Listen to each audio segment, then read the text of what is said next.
I began employment December 2008. Were you provided with any rules or regulations that the school board has to abide by? Well, I was made aware of them, that they're on the internet, or the intranet. Have you met with any school board members regarding this case? When you say school board members? Members of the school board. Themselves, the board, Yes. not reference this case. Have you met with members of the administration of the Miami-Dade County Public Schools? By administration, I mean the superintendent or any administrative personnel under him. Yes. Who have you met with regarding this case? Mr. Woodson. Anybody else? I believe the superintendent at one point was there in Mr. Woodson's office. Anybody else? In the administration, there's other district personnel, but not in the office of the Well, you met with the superintendent. And you met with Assistant Superintendent Woodson. Any other assistant superintendents? No. But other than Mr. Woodson and Mr. Cavallo, you didn't meet with anybody else downtown? Downtown, I mean the administration, the main administration. And not the main administration, district personnel though, that work downtown. Okay. Tell me what district personnel that work downtown did you meet with? I met with Sue Buslinger Clifford. I had a meeting with Ava Burns. Attendance Services was another, Charlene Burks. You indicated that this case came to you because an initial complaint had been lodged directly with the Dade County Office of Inspector General, correct? Correct. Tell me how that complaint was referred to you. Well, it was a complaint via the website, and it was taken by the downtown office and sent over to the school board. Mr. Ivy, this initial complaint, when you received it, what was the format that you received? I received a copy of the complaint taken from the website. If you could describe for me what the format looks like when you look at it on the page. What I had was the email form. This email form, did it have a name of the person sending the email? Yes. And what was the name? Lincoln Brower. And did it have information regarding Mr. Brower's contact information? There was a web address, a Hotmail address. And what efforts did you make to reach Mr. Brower, if any? Sent an email back asking Lincoln Brower to contact me. And what was the result of that? There was no contact. Did you receive back any information that your email to Mr. Brower had been received? No, I did not. Did you get back any confirmation that your email had been rejected? No. So your email went through to Mr. Brower? To the best of my knowledge, yes. At the Hotmail address? That's correct. Okay. What then did you do to try to contact Mr. Brower? Nothing further.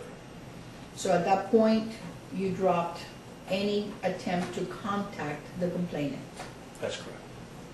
Is there a reason for that? Basically, I sent the email. I looked at the information contained in the email and proceeded with an inquiry.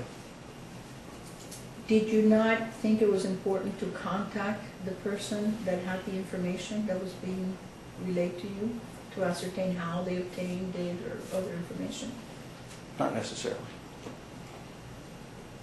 Is it not the standard practice in law enforcement to contact the victim or the complainant?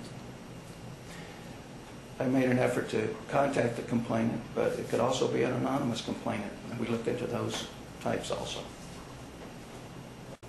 Did you consider this an anonymous complaint? No, it had Lincoln Brower. Mhm.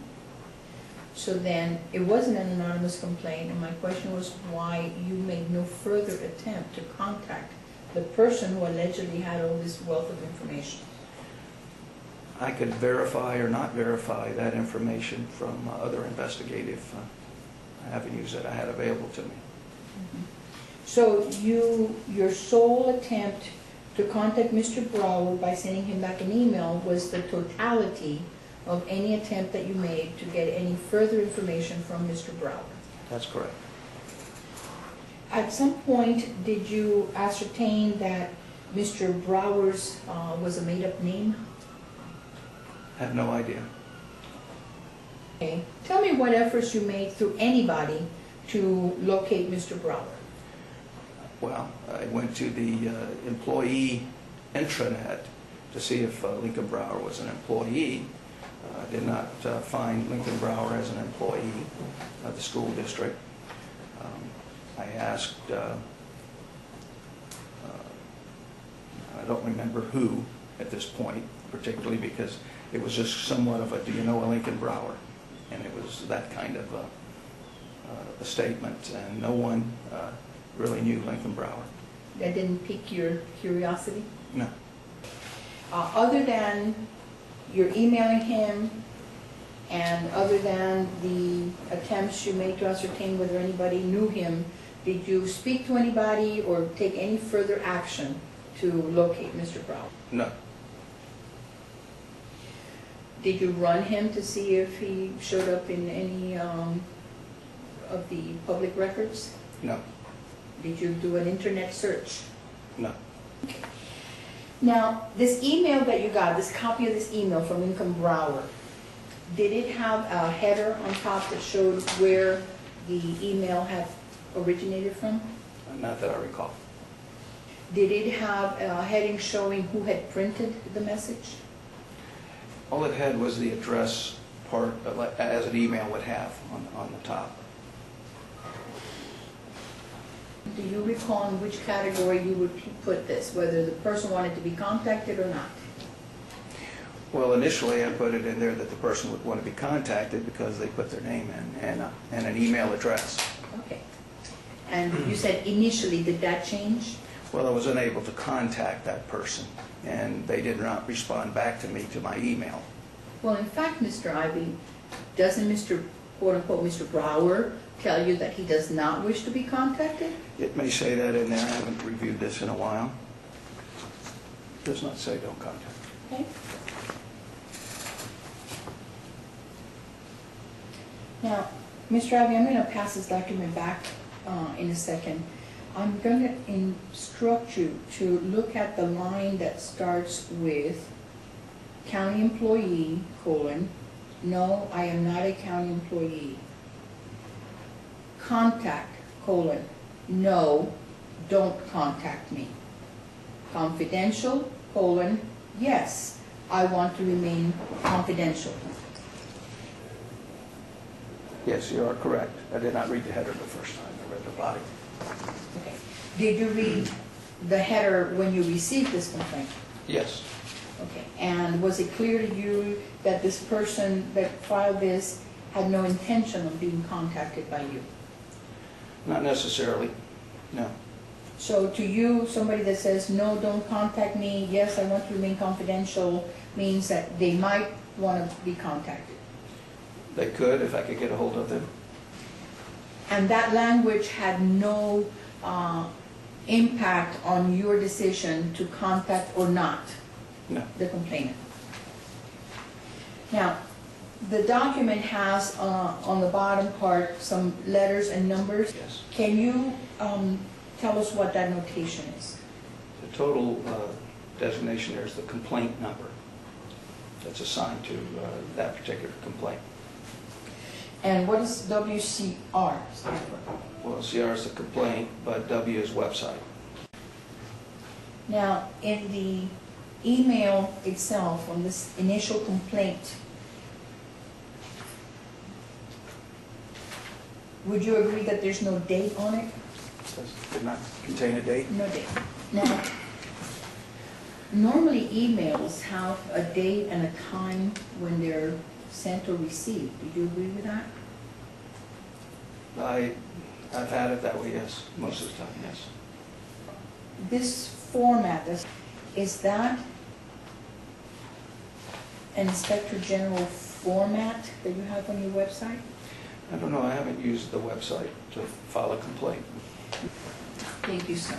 Did you prepare this complaint sheet that you have just reviewed?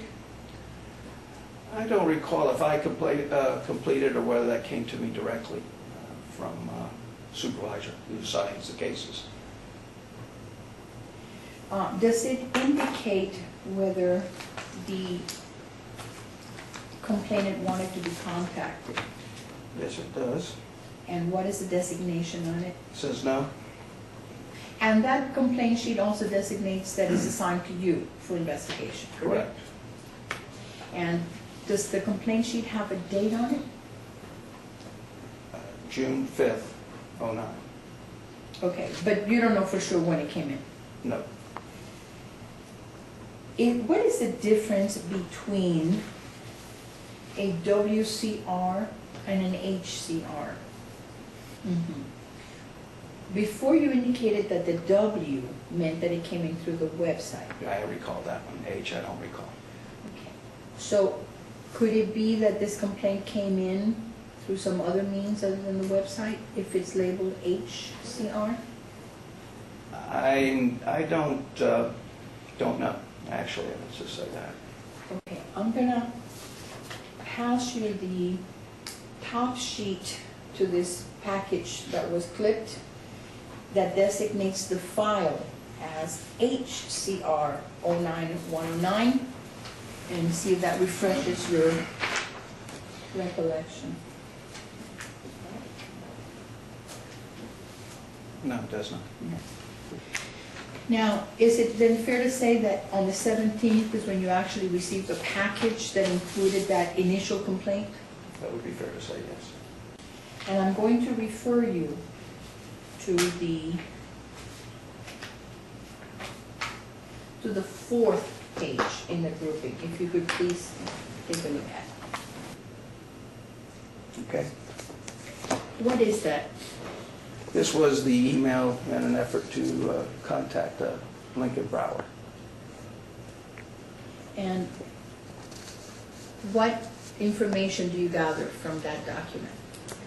Well, information I gather, it says that your message did not reach some or all of the intended recipients. My subject was need to speak to you. And then it has down here the following: recipient cannot be reached, one Brower. You want me to continue to read? There was an SMTP communication problem with recipient's email server. Please contact your system administrator. So you recall my previous question to you, whether you had an indication that Mr. Brower had received your email. You recall that question? I recall your question this morning. Does that change your answer? Yes, obviously it did not get through. So from the inception of this case, the first and only attempt that you made to reach Mr. Brower was unsuccessful, correct? Correct. You can now pass it back. Okay.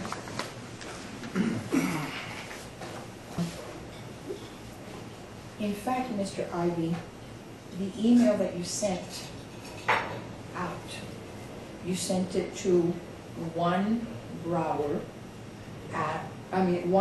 81 at hotmail.com, when in fact the email should have been to L. Brower, correct?